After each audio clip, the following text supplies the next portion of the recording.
YouTube पे shift होने का सोचा है कभी? भाई यूट्यूब शिफ्ट किया, मैं तो यूट्यूब पे डालता था। अब भाई यूट्यूब उल्टी खोपड़ी का ऐसे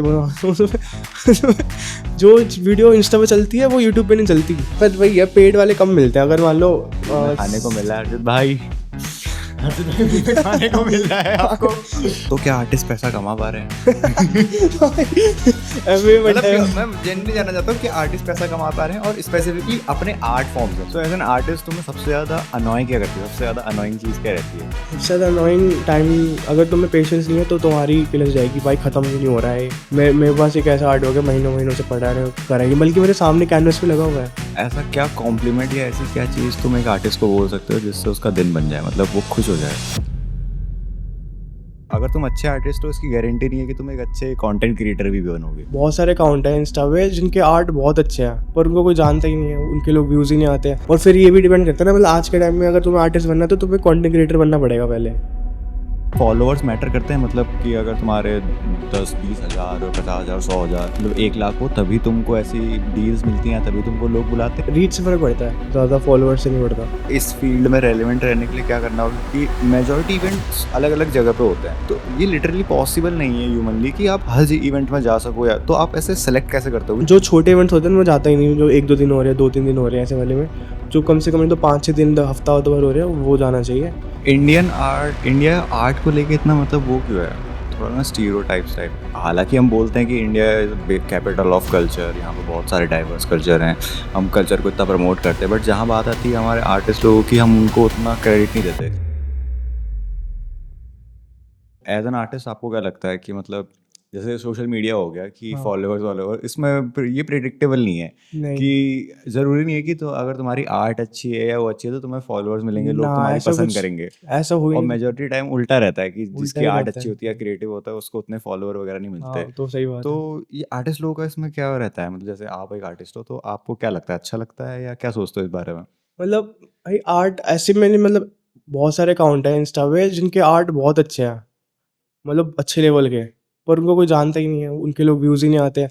और फिर ये भी डिपेंड करता है ना, मतलब आज के टाइम में अगर तुम्हें आर्टिस्ट बनना है तो तुम्हें कंटेंट क्रिएटर बनना पड़ेगा पहले। हाँ, ताकि तुम अपने आर्ट की सेल कर सको। ये सबसे बहुत ये है मेन कि है। आर्टिस्ट तो तुम्हें बनना ही बनना है, साथ में तुम्हें हाँ। एक मार्केटर भी बनना है, वही। उसको सेल्समैन भी बनना है। वही। वो बहुत गंदा रहता वो है बहुत यार। मुश्किल है, मतलब फिर वही है, एक तरह से अब मैंने जैसे चालू करा है, मेरा मेन मोटिव ये था कि मैं पहले ऑडियंस इकट्ठी करूँगा, अभी जब मेरे 10-15-20 के हो जाएंगे उसके बाद मैं अपना आर्ट डालना चालू करूँगा ताकि मेरे पास लोग हो देखने वाले। पर अभी क्या हुआ, बीच में मेरी आर्ट बिल्कुल छूट ही गई, ऑलमोस्ट ना के बराबर। बस जो मेरे को पेड वर्क आता है वो कर रहा हूँ मैं, कॉमिक वगैरह वाले। पर जो मेरा एक्चुअल आर्ट था जो मैं बनाता हूँ अपने इमोशन से, वो ख़त्म हो चुका है पूरा। ये सीन होता है मोनेटाइजेशन में। अब काफ़ी आर्टिस्ट करते हैं पर ऐसे ही इसी में फंस जाते, जैसे मैं फंस गया। और कुछ लोग होते हैं कर ही नहीं पाते हैं, क्योंकि ये भी चैलेंज होता है ना, तुम कुछ ड्रॉ कर रहे हो उसको पूरा रिकॉर्ड करना, वो भी ऐसे तरीके में कि लोग उसको देखें। ये भी नहीं कि तुमने कैमरा रख दिया और रिकॉर्ड हो गया, लोगों ने देख लिया। लोग देखते भी तो नहीं है ना। ये तो वही वाली बात है ना कि अगर तुम अच्छे आर्टिस्ट हो इसकी गारंटी नहीं है कि तुम एक अच्छे कंटेंट क्रिएटर भी बनोगे। वही दिक्कत है। बट ये मैंने अक्सर देखा है कि अगर एक अच्छा आर्टिस्ट, बहुत अच्छा आर्टिस्ट है, मे बी उसके अकाउंट या उसका पेंट उतनी ज़्यादा सेल नहीं होती, पेंटिंग वगैरह, बट एक अच्छा मार्केटर है और डिसेंट भी आर्टिस्ट है, मतलब थोड़ी बहुत कर लेता है, तो उसका जल्दी हो जाता है यार। हाँ वो तो है, किस्मत भी है ना, अब क्या करें हम। इंस्टा पे तो ऑलमोस्ट देखा जाए किस्मत का खेल है ना, किसी का चल जाए। मैंने देखा है भाई, वो एक बंदा है स्क्रिबल करता है पेन से, कुछ भी एक कोड लिख देगा, स्क्रिबल कर देगा, मिलियन व्यूज आ जाएंगे। और वो कुछ नहीं करता, बस उसका यही अकाउंट है, पर वही उससे मोनेटाइजेशन नहीं मिलेगी उसको, उससे बस ये फॉलोवर व्यूज आ जाएंगे, पर कोई पेड थोड़ी मिलेगा। पर मुझे एक बात बताना, मुझे ये जेन्युइनली पूछना था, क्या तुम हर जगह, हर्षित भाई तुम हर जगह कैसे मौजूद रहते हो? हर दिल्ली के सारे इवेंट है भाई, हर इवेंट में तुम्हें पता नहीं, या तो तुम्हारे सबके साथ इतने अच्छे कनेक्शन है, जितने इवेंट चल रहे हैं, हर इवेंट में भाई। और वो इवेंट का पहला दिन होता है, लोगों को पता भी नहीं होता। जैसे मैं हूँ, मेरे को पता नहीं कि दिल्ली में कला संगम में ये हो रहा है या नहीं पता मंडी हाउस के किसी वहां पर क्या हो रहा है, मुझे पता भी नहीं आइडिया। मेरे को लास्ट दिन या सेकंड लास्ट दिन पता चलता है, मेजोरिटी लोगों को तब चलता है। पता है। हर्षित भाई पहले दिन ही जाके वीडियो पूरा, ये कैसे भाई मेरे को बोलते हैं लोग, पर पता है क्या सीन है, मतलब जब मैं नहीं करता था ना, मुझे लगता था कोई दिल्ली में कुछ घूमने के लिए है ही नहीं, मेरे को घूमना पसंद ही नहीं था। मैं सोचता दिल्ली में कुछ होता ही नहीं है, इंडिया गेट है, लाल किला है, घूमते रहते लोग। पर जब से मतलब ऐसे होता है ना, किसी चीज में घुसते हो तो अपने आप ही उसकी चीज़ें दिखने लग जाती है। वो सीन है, मैंने एक डालना चालू करी, मैंने देखा ये पेज है, ये डालता है, उसके पोस्ट आ जाती है, उसको फॉलो कर लिया, बाकी लोग भेज देते हैं, दोस्त वगैरह जो भेज देते हैं कि भाई ये होने वाला है, ये होने वाला है। तो वही है, तुम्हारा सर्कल ऐसा बन जाता है ना, तो अपने आप पता लगने लग जाती चीज़ें। ये सीन है। और कभी-कभी तो ऐसा हुआ है, किसी इवेंट का पहला दिन है, वहाँ पे मतलब कुछ है ही नहीं, सेटअप ही लग रहा है, खाली टेंट-वेंट लग रहे हैं। मैंने कहा इसको क्या रिकॉर्ड करूँ मैं, कुछ है ही नहीं देखने के लिए। हाँ, ऐसे भी होता है। अभी तक का फेवरेट इवेंट जो तुमने कवर किया उनमें सबसे फेवरेट कौन सा था? यार डिपेंड करता है, मैंने एग्जीबिशंस कवर करी है। एग्जीबिशन में सबसे बेस्ट तो मेरी वही थी, वो ललित अकेडमी वाली, जो जिसमें शिवजी रशियन आर्टिस्ट आया था, हाँ, वो थी बढ़िया। जब मैं फ्लावर्स वाली थी ना, याद है? हाँ, वो थी सबसे बेस्ट। उसमें तो बहुत भीड़ लगी थी और लोग जाने ही नहीं दे रहे थे। वही मैं दूसरी बार गया था वीडियो बनाने, मेरे को भी नहीं आने दिया, बहुत भीड़ थी, भंडारे की लाइन लगी पड़ी थी। फिर वही है, एक तो एग्जीबिशन में वही थी, बाकी इवेंट्स वगैरह में अम्यूजमेंट पार्क था एक, तो अच्छा था काफ़ी। ये थी। तो इसकी जर्नी स्टार्ट कैसे हुई? मतलब इनिशियली मतलब स्टार्टिंग से इसी चीज में इंटरेस्ट था या? भाई अचानक हुआ है सब कुछ, अचानक। मैंने कभी नहीं मतलब मेरे को पसंद ही नहीं था ऐसे कि मैं वीडियोस डालूंगा, अपने आप को दिखाऊंगा, फिर इवेंट्स कवर करूंगा। अपने आप ही हो गया, बस ये बताऊँ तो दिसंबर में मैं वो रील डाली। उसके बाद मतलब लोग ना फिगर आउट नहीं कर पाते कि नीच क्या डालनी चाहिए उनको, उनको क्या सूट करेगी। अब मैं ड्राइंग डाल रहा था, पर वो चल ही नहीं रही थी। अब मैं डांस तो मेरे को आता नहीं कि मैं डांस डालूंगा ना, मेरे को सिंगिंग कितनी अच्छे से आती है ना, वो डालूंगा। बचा गया फिर, मतलब पढ़ाई वढ़ाई या फिर अपने स्किल्स वगैरह वो मैं कैसे दिखाऊंगा, किसी को आर्ची थोड़ी दिखाऊंगा ऑनलाइन। तो वो सब तो मैंने कहा चलो हो नहीं सकता। लेकिन बस जब मैंने ये डाला तो वो अपने आप चल गया। फिर लोगों के कमेंट्स आने लग गए, भाई आप स्टोरी टेलिंग अच्छी करते हो, और डालो, थोड़ा तेज़ बोलो, ऐसे करके लोगों ने बोला, नेगेटिव भी बोला, पॉजिटिव भी बोला। फिर मैंने दोनों को दिमाग में रखा, मैंने कहा हाँ लोग सुन तो रहे हैं। मैं मतलब बंदा को होता है ना कि मेरे को कौन ही सुनेगा, हाँ हाँ। वो होता था पहले। पर जब मैंने डाला फिर लोग सुनने लग गए एक्चुअली में। मैंने कहा भाई सही है, फिर तो डालना चाहिए, ऐसे करके। तो अभी इसमें आगे का सोच रखा है, मतलब इसको और कंटिन्यू करना है, जैसे दिल्ली हाँ से एक्सपेंड करना है, बाहर भी हाँ, जाना अभी है? अगले महीने एक हिमाचल में एक होम स्टे करके है, हाँ उन्होंने बुलाया हुआ है। कह रहे कि हम ना, हमारे होम स्टे में 75 ईयर पुराना होम स्टे है हमारा, तो उसके अंदर हम यही कराते हैं, cultural activities, art and craft वगैरह, विलेज के थ्रू वॉक थ्रू, ये सब। तो आप वो कवर कर सकते हो हमारे यहाँ पे आके। तो वो कह रहे कि आपकी साइड ट्रिप वगैरह हम स्पॉन्सर कर देंगे 3 दिन की, ऐसे करके। तो वही, अगर मैं एक्सपैंड करूँगा तो दिल्ली के बाहर और भी स्टेट्स में जा सकता हूँ। और फिर तुमने देखा होगा जो बड़े ट्रैवलर्स होते हैं वो बाहर देश भी चले जाते हैं। हाँ हाँ हाँ। मैंने तो ये सोचा कि अगर अच्छा हो गया तो ऐसे भी हो सकता है इस साल के एंड तक। अरे यार ये बड़ी सही चीज़ है यार, क्योंकि हाँ, अक्सर लोगों को घूमने का मन होता है पर उनको या तो फाइनेंसिस के इशू आ जाते हैं या फिर कुछ ऐसा। वही मैं तो मिल रहा है भाई, फ्री में वही घूम रहा वो पैसे मिलते हैं कभी कभी, तो सही रहता है, घूमने के पैसे मिल रहे हैं। मतलब एक इवेंट कवर करा था मैंने, आधा घंटा लगा मेरे को, छोटा सा हॉल था, उसके अंदर एग्जीबिशन थी रुद्राक्ष की। उसके अंदर उन्होंने बुलाया था, तो उन्होंने 5,000 ऑफर करे थे। मैंने कहा सही है, अब इधर ही लोधी रोड में था, मैंने कवर करके आके आधा घंटा लगा, घर पे आके मैंने एडिट मारी, 1 घंटे में डाल दी बस।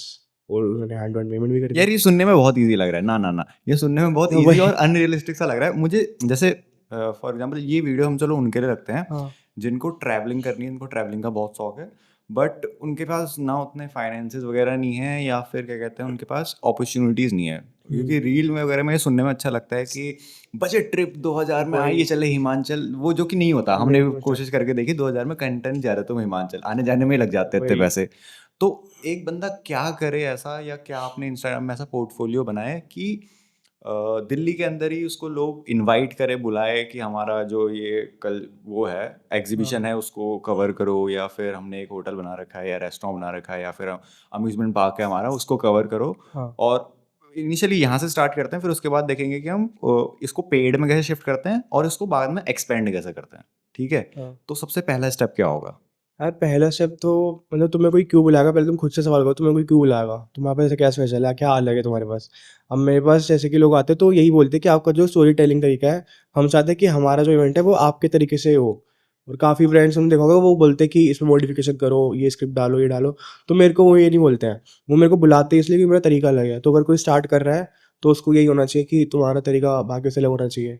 बहुत सारे लोग डालते हैं वीडियोस वॉइस ओवर वाली, गाने वाली, पर यूनिक क्या है तुम्हारा, या फिर तुम्हारे शॉर्ट्स कुछ तो मतलब अलग दिखे उनको, वो इसमें डाला जाए। सबसे की important, sorry for interrupting, but सबसे एक की पॉइंट बताना मुझे कि इसमें फॉलोअर्स मैटर करते हैं। मतलब कि अगर तुम्हारे 10-20 हज़ार 50,000 100,000 मतलब 1 लाख हो तभी तुमको ऐसी डील्स मिलती हैं, तभी तुमको लोग बुलाते हैं, या नहीं, तुम इनिशियल छोटे अमाउंट में भी कर सकते हो? मेरा भी ज़्यादा बड़ा थोड़ी ना, मैंने भी तो, मैंने जब स्टार्ट करा था मेरे 1500 फॉलोअर्स थे, हाँ जो कि दोस्त वगैरह थे। हाँ। उसके बाद मैंने जब डाली एग्जीबिशन वाली, उसके बाद मेरे उस रील से खाली 1500 और फॉलोअर्स आ गए थे, तो मैंने 3000 हो गए थे।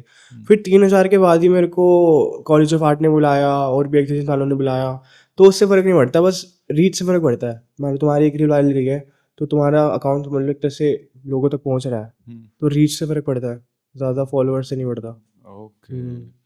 और इसमें क्या कहते हैं, कंटेंट बनाना कैसे हुआ, मतलब कि थोड़ा मुझे step by step break down करोगे कि आप क्या करते हो, आपका प्रोसेस क्या रहता है? मेरा प्रोसेस सिंपल है। लोग सोचते हैं, मतलब पूछते हैं मेरे से कि मैं एडिटिंग किस में करता हूँ, हाँ मैं फिर वीडियो कैसे शॉट करता हूँ, वो गिम्बल लेके जाता हूँ या हाँ फिर हाँ क्या हाँ लेके जाता हूँ कैमरा। तो मैंने कहा नहीं भाई, मतलब फ़ोन से ही हो जाता है, iPhone 13 है, मैं इसी से करता हूँ। और फिर इंस्टाग्राम को जो एडिट्स ऐप है ना, हाँ। उसी से नॉर्मल एडिटिंग हो जाती है। क्योंकि वैसा कुछ नहीं है ना इसमें कि VFX डालना है, कुछ डालना है, सिंपल ही है। और मैंने ये देखा है कि तुम वीडियो को जितना ज़्यादा रॉ रखोगे ना, उतने मतलब रीच बढ़ती है उससे हाँ, ये एक्चुअली तो में। है। अगर मैं उसकी वॉइस इनहांस करके फाड़ दूंगा ना, तो व्यूज़ ही नहीं आते, अटक जाती है वीडियो। मैंने देखा है बहुत बार। और कभी कभी मैं किसी वीडियो को मतलब वो कर दूंगा, कलर ग्रेडिंग कर दूंगा ना, कॉन्ट्रास्ट बढ़ा हाँ दूंगा, हाँ हाँ। ब्राइटनेस ज़्यादा हो जाएगा ओवर, तो वो भी वीडियो रोक देता है। पता नहीं ऐसा क्यों होता है, पर रोक देता है। अच्छा। मतलब मैंने एक वीडियो करी थी, उसमें वॉइस खासा इनहांस फट रही थी। अब मेरे को एडिट करते टाइम पता नहीं लगा, मैंने अपलोड कर दी, उसमें 0 व्यूज़, ट्रायल में 0। पूरे 1 घंटा 2 घंटा ना, क्या हो गया ये? फिर मैंने थोड़ी करी, तब मेरे को समझ नहीं आया, एक पहली वीडियो थी ऐसी। फिर मेरे बाद 2-3 बार और हुआ ऐसा मेरे साथ। फिर मेरे को रियलाइज़ हुआ कि ये तभी होता है जब मैं वॉइस पूरी फाड़ देता हूँ या फिर कुछ ओवर कर देता हूँ, ऐसे अच्छा। करके। पर मैं जैसे ही नेचुरल रखता हूँ तो वो चल जाती है। ये भी ओके। सीन होता है। तो यहाँ तक बात हो गई कि अगर तुम्हारे कम फॉलोअर्स भी हों तब भी तुम्हें लोग बुला हाँ, सकते हैं कवर करने के लिए, और बस तुम्हारी थोड़ी रीच अच्छी होनी चाहिए और हाँ, कंटेंट में थोड़ा हटके कुछ होना हाँ, चाहिए, एक डिफरेंट सेम होना सेम चाहिए। कॉपी नहीं हो सकता। मतलब कुछ ऐसा होना चाहिए जो लोग तुम्हें पसंद कर रहे हो। अब मेरे को वीडियोज़ पे मैंने आ रखे अच्छे खासी, तो लोगों को पता है कि हाँ, लोग सुनते तो हैं, तो इसलिए लोग बुला लेते हैं। ये सीन है। अब बात करते हैं इसको पेड में कैसे कन्वर्ट करते हैं, हुँ। तो आप क्या करते हैं? पेड के लिए यार देखो, अब इवेंट पे डिपेंड करता है कि वो बंदा तुम्हें ऑफर करना चाहता है नहीं करना चाहता है। वो एक स्टार्टअप इवेंट है या फिर कैसा पेड अच्छा खासा इवेंट है, या बड़ी कंपनी है छोटी कंपनी है, वो तुम्हें बुलाना चाहते नहीं बुलाना चाहते। अभी एक शिव इमर्सिव हुआ था, वो बाहर की कंपनी थी, उसके मतलब अच्छा खासा बजट था उनका। तो उन्होंने मेरे को मतलब मेरी उनकी पहले बार्टर था मेरा उनके साथ, मैंने बना के आ गया मैं, हो गया। और फिर मैं घर आया, 2-3 दिन बाद उसमें मिलियन आ गए। हम्म। ठीक है, 1.5 मिलियन आ गए। तो फिर मैंने सोचा कि मेरे को पैसे मांगने चाहिए क्या इनसे, उनकी हाँ। सेल हुई होगी, क्योंकि 2000 तो मिनिमम था। और उन्होंने, मैंने सोचा मांगने चाहिए नहीं मांगने चाहिए, मैंने कहा चलो अनप्रोफेशनल हो जाएगा तो रहने दे दो, मैंने नहीं मांगे। फिर मैंने सोचा यार चल मांग ही ले तो यार, मतलब कुछ तो हुआ ही है। मैंने काफ़ी पोलाइट सा मैसेज लिखा कि ऐसे ऐसे करके रील पे व्यूज़ आए, अगर if you are willing to pay then fine, otherwise कोई नहीं। फिर उसका जैसे वो मैसेज सीन हुआ ना मेरा, उसका कॉल आ गया कि कह रहा हाँ हर्षित, मैं ऐसे बात कर रहा था टीम से, आपकी रील से काफ़ी फ़र्क पड़ा है, तो मैं टीम से ये बात कर रहा था कि इसको पे कर देना चाहिए क्रिएटर को उसकी मेहनत का। उन्होंने खुद ही मेरे को 10,000 ऑफर कर दिए थे, फिर इनवॉइस बना के दे दिया था उन्होंने, ऐसे हुआ था। भाई साहब। मतलब उसके बाद भी और कुछ ऐसे ही, वो कासल देखा था, कासल जो था, बीबी कासल, हाँ हाँ हाँ। वो कंपनी भाई, मैं वैसे बोल नहीं रहा, पर काफ़ी भाई, जितना बड़ा ब्रांड होता है उतना हम्बल होता है। वो स्टार्टअप था एक तरह से, उनकी वीडियो पे 2 मिलियन व्यूज़ आ गए। ठीक है, मैं कहा चल कोई बात नहीं, खुद ही ऑफर कर देगा। मैंने उनको पहले ही बोल दिया था, मैंने कहा अगर आ गए तो ऑफर कर देना। तो तब तो कह रहे ठीक है, पर जब व्यूज़ आ गए उसके बाद गायब, कह रहे नहीं करेंगे, वो बार्टर था। फिर कहते अच्छा आप एक काम करो, एक और बार वीडियो बनाने आओ, उसके लिए पे कर सकते हैं हम आपको। हाँ। फिर उन्होंने सेकंड वीडियो के लिए पे करा था ऐसे। वही है, डिपेंड करता है ब्रांड भी कैसा है। अच्छा।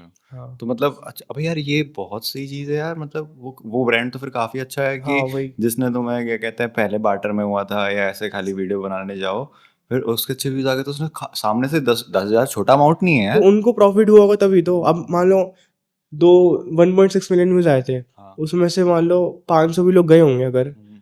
500 इंटू तुम करो 2000, उनका तो ऐसे ही लाखों में पहुंच गया। तो इसमें क्या कहते हैं आप, मतलब अब जो आपका बेस हो गया हाँ, फॉलोअर और एंगेजमेंट, अब आपको इसलिए लोग मेनली जानते हैं, तो अब आप डायरेक्टली बार्टर के बिना मतलब सीधे डायरेक्टली पेड करते हैं या बार्टर भी करते हो? मतलब डिपेंड कर, अब मेरे को जो चीज़ पसंद है, मेरे को जेन्युइनली जाना है वहाँ पे। अब जैसे वो रेज रूम था ना, मेरे को जाना था कि भाई फोड़ के आना है कुछ। मैंने कहा चलो, मैंने फिर उनको आगे से कहा, मैंने कहा ऐसे ऐसे कर सकता हूँ, तो मना तो करेंगे नहीं, कह रहे हाँ आ जाओ। तो मैंने फिर ये बोला, मैंने कहा अगर आप कंपनसेट करना चाहते हो तो बता दो। कह रहा हमारा इतना बड़ा है नहीं, तो अभी आप बार्टर ही आ सकते हो। मैं कहा, ठीक है। अब मान लो किसी कैफे में मन कर रहा है मेरा, तो मैं चले गया, मैंने बोला वीडियो बना। भाई यार कितनी सही जिंदगी है यार, कि मन कर रहा है रेज रूम में क्या कहते कुछ तोड़ के आता हूँ, भाई मैं तुम्हारे वहां आ सकता हूँ, एक वीडियो डाल तोड़ो मैं तोड़ो। आज मन कर रहा है कुछ क्रेजी खाने का, भाई मैं तुम्हारे साथ, भाई सही भाई है। ड्रीम लाइफ होती है लोगों की ये। हाँ, पर फिर भी यार मतलब फिर वही है, पेड वाले कम मिलते हैं। अगर मान लो फ्री में खाने को मिल रहा है अर्जित भाई। हर्षित भाई फ्री में खाने को मिल रहा है आपको, खाने घूमने को मिल रहा है। हाँ इसमें बस सबसे सॉरी बट इसमें सबसे क्रेजी क्या रहा, मतलब सबसे तगड़ा एक्सपीरियंस कौन सा रहा, कौन सा इवेंट या कौन सा कैफे जहाँ तुम्हें लगा हो सब कि में अलग भाई। अलग रहा है। मेरे को एक इवेंट में तो मेरे को मिले भी थे, मतलब मैं जब ड्रीम विजन में गया था पहली हाँ बार बनाई थी, तो मेरे दोस्त कह रहे थे कि इसी पे फिर से वीडियो बना। हाँ मैंने कहा यार वो क्रिएटर्स नहीं होते कि एक इवेंट पकड़ लेते हैं, एक चीज पकड़ उसी पे वीडियो बनाते रहते हैं। मैंने कहा वैसा नहीं करना मेरे को यार, छोड़ अब हो गया। कह रहे नहीं तू जा, एक बार बहुत भीड़ हो रही है उधर, लाइनें लग रही है, उसकी वीडियो बना। मैंने कहा नहीं भाई, फिर मैंने स्टोरी देखी दोस्तों की, जनरली भीड़ लगी हुई थी। फिर मैंने कहा चले जाना चाहिए भाई, तो लाइन की ऐसी कुछ बना देता हूँ। मैं गया, फिर वहाँ पे उस पर भी अच्छी खासी व्यूज आ गए। फिर वहाँ पे मेरे को लोग मिले कि आपकी वीडियो देख अरे कर आए आपकी वीडियो हो। देख के आए हाँ, भैया। ये हुआ था एक तो मेरे साथ। फिर बाकी स्काई जंप पर गया था एक अम्यूजमेंट पार्क, वहाँ पे भी मतलब उनके टोकन इतने महंगे थे, 12 टोकन थे उनके, पता नहीं कितने के, वो जो सिक्के डालते हाँ हैं। हाँ हाँ। तो मैंने वो 3 बार लिए दोस्तों के साथ जाके। पहले बार 12-24 पता नहीं कुछ मिले थे, वो खत्म करे हम तीनों ने, 3 बंदों ने 24-24 टोकन लेके एक बार खत्म करा, फिर दूसरी बार खत्म करा, तीसरी बार खेले जा रहे हैं पूरा भाई, अच्छे खासे उनका मतलब हो गया होगा भाई 15-20 हज़ार का कुंडा बिठा के आ गए।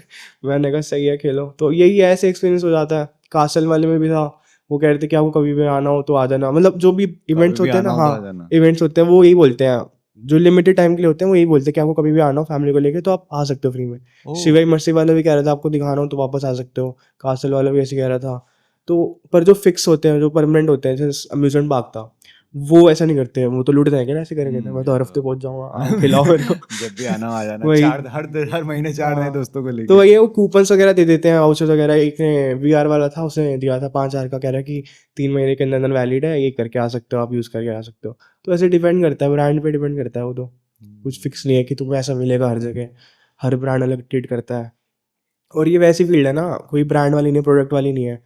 मेरे दोस्त है जो प्रोडक्ट सेल करते हैं वीडियोस में, उनको बहुत झंझट होती है, उनको पे आउट ही नहीं आता महीनों महीनों तक। इवन उसने मिंत्रा के लिए करी थी, नहीं फ्लिपकार्ट के लिए करी थी।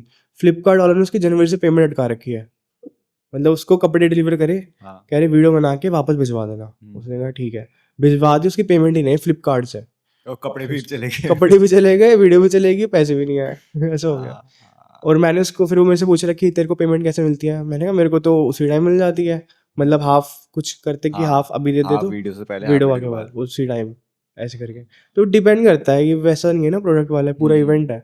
सर्विस बेस्ड हो गया हाँ, आपका मेनली। पब्लिक को पूरा वो करना पड़ता है, सुनाना पड़ता है उनको, फोर्स मतलब क्या कह रहा हूँ मैं, बताना पड़ता है कन्विंस कि करना कैसे पड़ता है करना, कि तुम हाँ। यहाँ जा सकते हो। ये सीन है। तो इसमें वो कैसे करते हो आप, मतलब एज सच आपका आगे का प्लान है, मतलब इसी में ऑफ कोर्स होगा ही, आपको हाँ, घूमना वूमना ये चीज़ें पसंद है, तो इसको एक्सपेंड कैसे करोगे? और एक्सपैंड ऐसे ही होगा, मतलब पहले डेली में इवेंट्स है जो भी हो रहे हैं वो करने लग गया। दिल्ली में तो गवर्नमेंट, सब करते हो कवर, इतना तो मैं गारंटी दे सकता हूँ। हाँ पर अब ये है ना, मेरी दिल्ली ऑडियंस तो दिल्ली की है सारी, हाँ ये है। है ना। उसको एक्सपैंड करने के लिए ये नहीं कि मैं अचानक से दूसरे कोने में पहुंच गया, इंडिया के मणिपुर पहुंच गया, वहाँ पे बना रहा हूँ, ऐसे नहीं। आसपास के एरिया, जैसे अभी मैं हिमाचल जाऊँगा, वहाँ से फ़र्क पड़ेगा, उसके आसपास के लोग देखेंगे हिमाचल के कैफ़े वाले कि भाई हाँ ये बंदा आया था, उसकी रीच से हुआ। ऐसे कर करके धीरे धीरे करके आसपास के एरिया, फिर बाहर के, फिर बाहर के, ऐसे करके।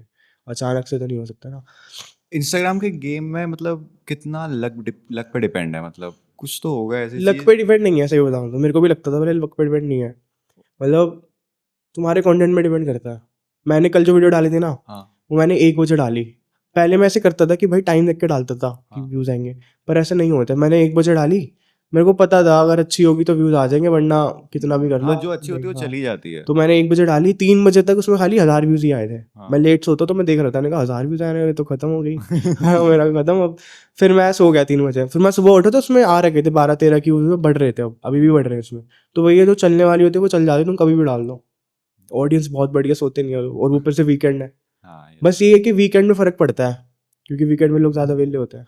ऐसा कोई टिप्स दोगे, मतलब ऐसे टॉप 3 टिप्स जिससे कोई बंदा अपनी वीडियो वायरल कर सकता है, या हुँ। आपको आपने जिस तरीके से अपनी वीडियो वायरल करी हो? भाई पहला तो ये क्वालिटी डिपेंड करती है, हम्म ठीक है? क्वालिटी डिपेंड करती है, विजुअल्स डिपेंड करते हैं, तुम क्या दिखा रहे हो, लोगों को दिखने में अच्छा लग रहा है, एस्थेटिक लग रहा है। अगर तुम कुछ भी डाल दोगे, मतलब अच्छी चीज़ को भी तुम बेकार तरीके से प्रेज़ेंट करोगे, विजुअल अच्छे नहीं है। मेन तो विजुअल्स है और क्वालिटी है तुम्हारी। और सेकंड थर्ड तरीका ये है कि मतलब तुम्हारा तरीका प्रेज़ेंट करने का कैसा है, बोलने का, अगर तुम वॉइस ओवर कर रहे हो, वॉइस ओवर कैसा है। और एक पूरी वीडियो की वाइब होनी चाहिए। गाना ये नहीं कि तुमने ऑफ टॉपिक गाना डाल दिया, अच्छा। लोकेशन से मैच ही नहीं हो रहा है। वो भी डिपेंड करता है तुम्हारा टेस्ट कैसा है। और तुम्हारा टेस्ट ही बेकार है तो भोजपुरी गाना डाल दोगे बाहर के एग्जीबिशन में तो फिर कुछ नहीं होगा। ये सीन है, इसलिए मैं गाने देख के डालता हूँ। पहले मैं हिंदी गाने नहीं डालता था, मतलब फिर मैंने देखा कि गाने के अकॉर्डिंग क्या गाना जाएगा, मतलब वीडियो के अकॉर्डिंग क्या गाना जाएगा, तो उसके अकॉर्डिंग डालता था, फिर वो चलता है।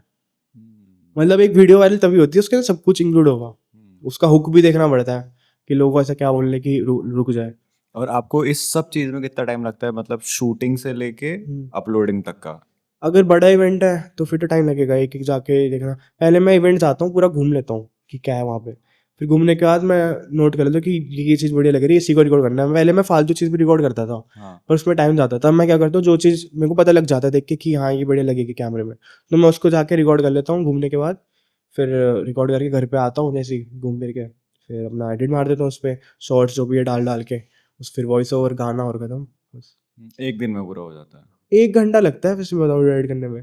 अब स्क्रिप्ट होती है ना, जो लोग क्या करते हैं भाई, लिखते हैं पेन पेपर पे स्क्रिप्ट लिखूंगा ये हाँ। बोलूंगा, पर भाई तुम जनरली बताओ, अगर तुम्हें कुछ चीज़ दिखा रहे हो, अपना एक्सपीरियंस शेयर कर रहे हो, उसमें तुम लिख के आ रहे हो, तुम्हारा जो एक्सपीरियंस है वही तो बोलोगे तुम। हाँ। मैं जाता हूँ बस, मतलब जो भी मैंने फील करा होता है मैं बोल देता हूँ कि ये था कंबल में घुस के, इतने बजे से इतने बजे तक है, ऐसा था, ये था, बस डाल दो। और फिर स्क्रिप्ट लिखने की जरूरत ही नहीं है। स्क्रिप्ट तो फिर फायदा ही क्या होगा, अगर तुम स्क्रिप्ट लिख रहे हो, तुम गए वहाँ पे घूम कर आए, तुम्हें पता ही नहीं क्या हुआ, तो लोगों को क्या बताओगे। ये सीन है। बात तो सही है, पॉइंट तो है। और टॉप 3 ऐसी क्या गलतियां होंगी जो लोग करते हैं जिसकी वजह से उनकी वीडियोस नहीं चलती? भाई लोग कॉपी करते हैं बहुत ज़्यादा, कॉपी करेंगे तो फिर नहीं चलेगा। क्योंकि अगर मान लो तुम किसी को कॉपी कर रहे हो, इवन मेरी जो रिविजन वाली थी स्क्रिप्ट भी कॉपी करी थी लड़के ने, मतलब सेम टू सेम लाइनें बोली थी, थोड़ी बहुत ऊपर से करके। पर ये कॉपी करोगे तो नहीं चलो, क्योंकि ऑलरेडी एक बंदा उसको अच्छे लेवल पे कर रहा है और तुम कॉपी कर दोगे, उल्टा लोग सोचेंगे भाई तो उसकी कॉपी कर रहा है, या उल्टा फिर कमेंट आते हैं, मैंने कमेंट देखा है, डालते हैं लेकिन भाई कॉपी हाँ उसकी कॉपी कॉपी कर कॉपी। रहा है, क्रेडिट नहीं दिया ऐसे करके, तो कॉपी करते हैं लोग बहुत ज़्यादा। और दूसरा यही है कि मतलब उनकी गलतियाँ होती है छोटी मोटी, शॉर्ट्स एंगल वगैरह, टेस्ट वगैरह, उनका कैप्शन वगैरह, फॉर्मेटिंग वगैरह, उन सब उसमें भी दिक्कत होती है, उसको प्रेजेंट कैसे करने हैं। वो अपना खुद का यूनिक तरीका ही नहीं बनाते। अब मैंने एक अपना यूनिक तरीका बना रखा है, मतलब कि मैं कोई भी इवेंट में जाता हूँ, ऊपर लोकेशन लिखता हूँ येलो से, और नीचे अपनी प्रोफाइल का टैग लगा देता हूँ, तो उससे थोड़ी यूनिक आइडेंटिटी बन जाती है कि एक टैग वाला बंदा है ये ही डालता है ऐसे करके। हाँ, कुछ अपनी आइडेंटिटी बताओ बनाओ। अब मैं, मेरी केबी है कि मैं क्रॉक्स पहन के जाता हूँ हर जगह, पिंक वाले लोग कमेंट करते हैं भाई गुलाब भी क्रॉक्स पहन के जा रहा है, तो वही है, मैं वो भी दिखा देता हूँ, तो लोगों को दिमाग में बैठती है छोटी छोटी चीज़ें। अब मेरी पूरी आउटफिट में पिंक क्रॉक्स ही चमकते हैं, हम लोगों को पता है कि भाई एक बंदा क्रॉक्स पहन के जाता है, ऐसे करके।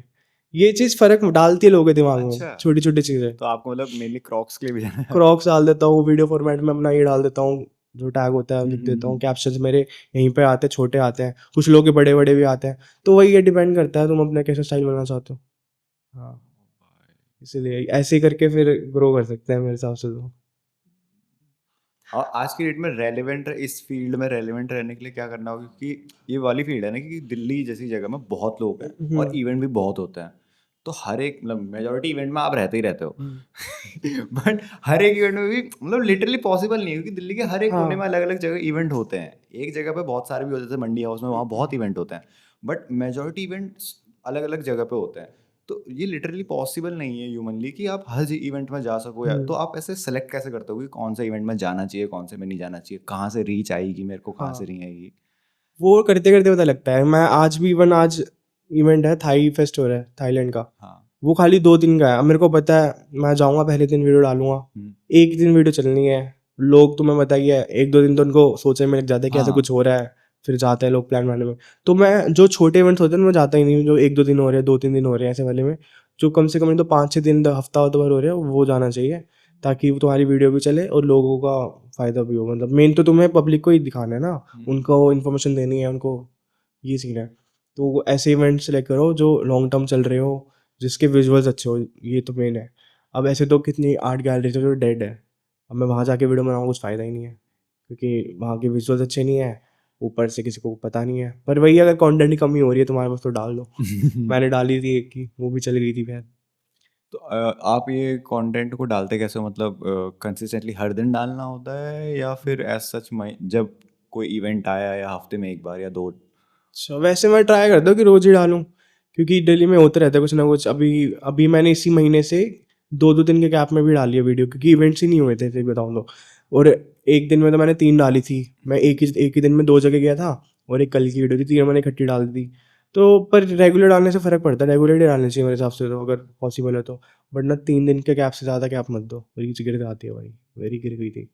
और इसमें वो कितना रोल प्ले करता है, जैसे आप अभी ट्रैवलिंग के कंटेंट में हो, हाँ। अगर आपको इन केस अगर आगे जाके आपको ये नहीं करना, आपको नीश बदलनी है, मतलब ट्रैवलिंग से आपको जाना है जिम ब्रोज, जिम वाला कंटेंट बनाना है आपको, अच्छा। तो उसको शिफ्ट कैसे करोगे? मतलब डायरेक्टली एक दिन अगले दिन से जिम वाला हो वो जाएगा या भाई धीरे फिर धीरे? तुम्हारी वीडियो नहीं चलेगी ना।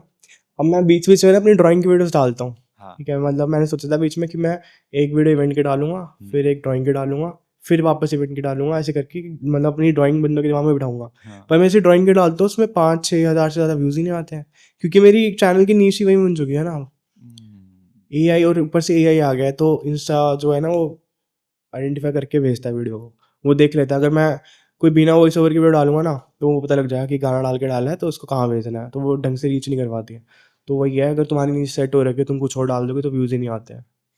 ये तो है यार, इससे हाँ। मैं भी करंटली फेस कर रहा हूँ, क्योंकि मेरा स्टार्टिंग में एंटरटेनमेंट था इंस्टा में, क्योंकि वही चलता है मेनली, हाँ। एंटरटेनमेंट नीश वो थी। बट अब करंटली मैं शिफ्ट कर रहा हूँ उसको कंटेंट क्रिएशन में, तो भाई एक टाइम था जब 10-10 मिलियन या मिलियन पे जा हाँ, रही मैंने थी देखी वीडियो, है। बट अब वो 2000-3000 मैक्स टू मैक्स 4000 से ऊपर आ ही नहीं रही है वो उसमें। टाइम लगता है सेट होने में नीच को। अब मानिए मैं ड्राइंग के डालने लग जाऊंगा ना, हम्म। वो भी चलेगा, हफ्ते 1.5 हफ्ता ऐसे ही चलेगा, 2-3 हज़ार 5-6 हज़ार। फिर वही है, जो पुराने लोग जब तक उसमें इंटरेस्ट नहीं दिखाएंगे, मेरे जो फॉलोअर्स हैं, मतलब मेन फॉलोअर्स के इंटरेस्ट पे डिपेंड करता है। अगर तुम्हारे 100 व्यूज़ आए हैं स्टार्टिंग में, उन 100 में से 10 लाइक भी आ गए ना तुम्हारे 100 बंदों में से, तो समझ लो तुम्हारी रील चल सकती है, क्योंकि इंस्टा ऐसे ही करता है। 100 पहले 100 को भेजेगा ट्रायल ट्रायल रील में, 100 के बाद भेजेगा। अगर वो 100 लोग अच्छा रिस्पॉन्स करें, फिर 200 500 हज़ार, फिर 10,000, ये सीन होता है। अगर मान लो तुम्हारे 100 व्यूज़ पे कुछ रिस्पॉन्स नहीं आया, 200 पे भी 300 पे भी कुछ नहीं आया, तो तुम्हारी वीडियो डेड है। फिर तुम उसको पब्लिक करके 1000 तक खींच दोगे, फिर रुक जाएगी, ऐसे होता है। और ये तभी पता लगता है तुम बहुत सारी रील्स डालते हो टाइम के साथ। ये चीज़ मैंने तभी नोटिस करी है। चलो ये तो रही इंस्टा की बात। यूट्यूब का क्या सोचा? क्योंकि यूट्यूब इनिशियली यूट्यूब पे करता है, इंस्टा ब्रांड डील्स वगैरह पे भाई पे करता यूट्यूब है। का नाम बदला। तो यूट्यूब पे शिफ्ट होने का सोचा है कभी? भाई यूट्यूब शिफ्ट किया, मैं तो यूट्यूब पे डालता था। यूट्यूब पे मेरे मतलब 300 350 सब्सक्राइबर्स भी हुए थे, मैं करता गया। हाँ। अब भाई यूट्यूब उल्टी खोपड़ी का ऐसे बना उसमें उसमें पता नहीं क्या सीन है उसमें, मतलब जो वीडियो इंस्टा पे चलती है वो यूट्यूब पे नहीं चलती, सही बात, कुछ भी नहीं एग्जैक्टली भाई, चलती सही भाई। है भाई। मैंने इवेंट्स की डालना चालू करी थी, मैंने 1 महीना डाली इवेंट्स की, भाई 1500 1000 900, मैंने कहा इतने अनपढ़ लोग हैं क्या यूट्यूब पे। मैंने कहा हिंदी में कैप्शन लिख कर डालूंगा, फिर आएंगे क्या व्यूज़, व्यूज़ ही नहीं आते थे। फिर मैंने कहा अभी हटाओ यूट्यूब, मतलब मेहनत भी जाती थी भाई। भाई बहुत मेहनत जाती ठीक है है, यूट्यूब इस में। यूट्यूब पे भी डालो, यहाँ पे भी डालो, ये सब करके, और फिर इसके अंदर कैप्शन डिस्क्रिप्शन की भी भसड़ होती है। तो मैंने कहा छोड़ो अभी यूट्यूब करो साइड, अब मैं इंस्टा पे फॉलोअर्स ग्रो करता हूँ, चैनल तो एक ही दिन में मोनेटाइज हो जाएगा फॉलो करा के स्टोरी डाल के, इसलिए तो यूट्यूब से तो मैं दूर हो गया, मैंने हाथ जोड़ लिया। हाँ यार, उसका एल्गोरिदम अलग है, उसका एल्गोरिथम बहुत अलग है उसमें इंस्टा चल के जाएगी, एल्गोरिथम उसमें से। पर पता है क्रिंज वीडियोस चलते हैं, मैंने देखा है सही में, काफ़ी क्रिंज वीडियो चलती है। मैंने एक बहुत, क्या बताऊँ, ऐसी वीडियो डाली थी, मतलब फालतू की, दिमाग में नहीं, मतलब कुछ भी ऐसी, उस पर 22,000 व्यूज़, उससे मेरे 10 सब्सक्राइबर 20 सब्सक्राइबर आ रहे हैं। कभी कभी मन करता है दीवार पर सर मार दो ऐसी चीजें देख के, हाँ। कि हम साला सुबह से वही वाला स्वैगर शर्मा की एक वीडियो थी, यहाँ हम साला कंटेंट बना बना के मर गए, ये कच्चा वही काम भाई कर। वही हाँ। और भाई मतलब मैं नाम तो नहीं ले सकता किसी का, पर ऐसी एक लड़की है इंस्टा पे, तो उसने मेरे को फॉलो करा। मैंने फिर उसको मैंने देखा क्या है ये, तो कहती क्या है, can you give me a follow back. मैंने कहा भाई अब फोर्स कर रही है, मैंने कहा चल कर दे, तो बाद में फॉलो मार दूंगा, फिर कोई बात नहीं, कंटेंट डालते ऐसे भी वो। तो उसके थे 1500 2000 फॉलोअर्स 1 महीने पहले, मैं देख रहा हूँ उसके हो गए 5,000 5,500 फॉलोअर्स। क्या करके वो अपनी बायो में वो अपनी बायो में लिखती है let's get 2K of you, और उसके 2,000 फॉलोअर्स हो जाते हैं 2 दिन में। फिर लिखते हैं let's get 5K of you, उसके 5,000 फॉलोअर्स हो जाते हैं। अब उसने लिखा है 10K करवा दो भाई, 10K होने वाले उसके, मतलब, और ऐसा कुछ खास डालती भी नहीं है यार, ये डालना मत मैं देख लेगी वो भाई यार, और मतलब जनरली फर्क पड़ता है लड़कियों से भाई, बुरा लगता है यार। बुरा तो लगता है, बहुत बुरा क्योंकि तुम लगता है। कितना भी डिनाई करो ना, एंड ऑफ द डे, हाँ सही है भाई, कंटेंट क्रिएशन एक फुल टाइम जॉब नहीं है, एंड ऑफ द डे ये पता है, हम सबको पता है जो भी कंटेंट क्रिएट कर रहे हैं। हाँ बट पर भाई तुम जब उसमें तक, सुबह से शाम तक लगे पड़े हो, हाँ ये है तुम सुबह शाम तक लगे पड़े हो, तो तुम्हारी एक्सपेक्टेशन वही। रहती है कि यार चल बहुत वायरल नहीं, कम से कम थोड़ा तो जाए। कुछ तो आए हाथ में, मतलब वही सेम मेरे साथ रहता है। मैं इवेंट में भाई जाता हूँ, पेट्रोल फूकता हूँ, अपना दिन सब कुछ फूकता हूँ, वहाँ पे आके देखता हूँ घर पे व्यूज ही नहीं है, तो भाई किलस तो मचेगी ना। हाँ ये तो पर वही है, थोड़े बहुत तो आ ही जाते हैं ठीक ठाक एवरेज, हम्म। ज़्यादा डेड नहीं जाती, ये सीन है। यूट्यूब मतलब आगे जाके करोगे? यूट्यूब वो तब काम कर सकता हूँ जैसे कि मैं, मेरे हो गए अच्छे खासे फॉलोअर्स हो गए, 50 60 100 के फॉलोअर्स हो गए, तो मैं फुल व्लॉग्स डालते हैं ना लोग, मैं भी ये सोच रहा था कि ट्रैवलिंग आगे जाके वाले। आप व्लॉगिंग वगैरह कर सकते हो हाँ ऐसे। तो यूट्यूब काम आ सकता है, हम्म। वरना ऐसे कुछ काम नहीं है उसमें यूट्यूब में। मैं भी क्या कहते हैं, एक बंदे से, हमने एक बंदे के साथ पॉडकास्ट किया था, नाम तो नहीं लूंगा, हाँ बट वो मेनली शॉर्ट्स ही प्रिफर करता है, वो शॉर्ट्स ही डालता है। तो भाई उसने पूरे चैनल में ना शॉर्ट्स ही शॉर्ट्स डाल रखे हैं, अच्छा। और शॉर्ट वायरल गए हैं। मतलब उसके अच्छे खासे फॉलोअर हो गए हैं, लाखों में फॉलोअर हैं। अभी मिलियन नहीं हुए हैं, पता नहीं, वो भी हो जाएंगे, मेरे को कोई डाउट नहीं, वो मिलियन हो जाएंगे। यूट्यूब पे। हाँ, अच्छा। यूट्यूब में क्या कहते हैं, मिलियन हो जाएंगे उसके आने वाले 2-3 महीने में, हो सकते हैं ओ शायद। भाई। ठीक है, बट क्या है वो, बट उसकी ऑडियंस ना मेनली शॉर्ट्स देखती है। अब वो कन्वर्ट करने की कोशिश कर रहा है नहीं शॉर्ट्स हो को लॉन्ग फॉर्मेट में, वो होती ही नहीं है। नहीं हो सकता। शॉर्ट्स में जा रहे हैं मिलियन, 2 मिलियन, 3 मिलियन नहीं व्यूज, देखते लॉन्ग वो। वीडियो में 400 500, वो भी पूरा रिटेंशन नहीं आ रहा हो हाँ नहीं आता वो उसका। स्टार्टिंग से ही बनाना पड़ता है वही, तुम्हें। एक बार तुम एल्गोरिदम को ट्रेन कर दो ना उस हिसाब से हाँ कि तुम शॉर्ट्स के कस्टमर्स को लॉन्ग फॉर्मेट सर्व कर वो रहे हो, वो वैसे ही नहीं चलता आते। है एक फिर। बार को लॉन्ग फॉर्मेट वाले शॉर्ट फॉर्म देख लेते हैं, बट शॉर्ट फॉर्म वाले कभी कन्वर्ट नहीं होते वो लॉन्ग में, नहीं हो उनको सकते, पता नहीं अलग। उनका रिटेंशन ही नहीं है, उनका दिमाग ही नहीं है इतना रुकने का, वो सीन है। तो उसके उसके लिए मुझे कभी कभी बुरा लगता है कि मतलब 1 मिलियन सब्सक्राइबर हो जाएंगे, गोल्ड प्ले बटन आ जाएगा, बट यार ना वो उससे फायदा उतनी ही वो है। अर्निंग कर पाएगा। शॉर्ट से तो बहुत शॉर्ट कम से पैसे ना के मिलते हैं, बराबर होती है। और 1000 ना 2000 फिर मुश्किल उसके से क्या मिलते हैं। कहते हैं लॉन्ग वीडियोस में व्यूज आ रहे हैं। हाँ फिर नहीं भाई, कुछ फायदा टफ तो नहीं। है। टफ तो है। Content creation game mainly tough, मतलब ये मेरे हिसाब से तो वैसा वाला सीन रहता है कंटेंट क्रिएशन का, कि जो देख रहा है, जो ऐसे स्क्रॉल कर रहा है ना, भाई यार क्या लाइफ है इसकी, यार ये घूम भाई रहा है उसी भाई, को इजी बाइक में लगता है। घूमता है, इवेंट्स आता है, इवेंट्स कवर करता है। हमें पता है कि भाई यार पैसा नहीं है, ये नहीं आ रहा, वो नहीं आ रहा। वो तो है, वो टफ रहता है वो काफी। करने वाले को पता लगता है भाई, बाहर से सबको सही लगता है। जब आप क्या कहते हैं कंटेंट क्रिएट नहीं कर रहे थे, तब आपको भी लगता था? लगता तो था हाँ, सौरभ जोशी को देख के भाई। मतलब ड्राइंग से बंदा ट्रैवलिंग में ब्लॉगिंग में शिफ्ट हो गया, और फिर मतलब उसकी उसी से सीखा हूँ मैं ड्राइंग, जनरली बताओ तो। लॉकडाउन में मैंने सीखना चालू करा था अच्छे से, कि मैं हाँ कुछ करूँगा बढ़िया सा।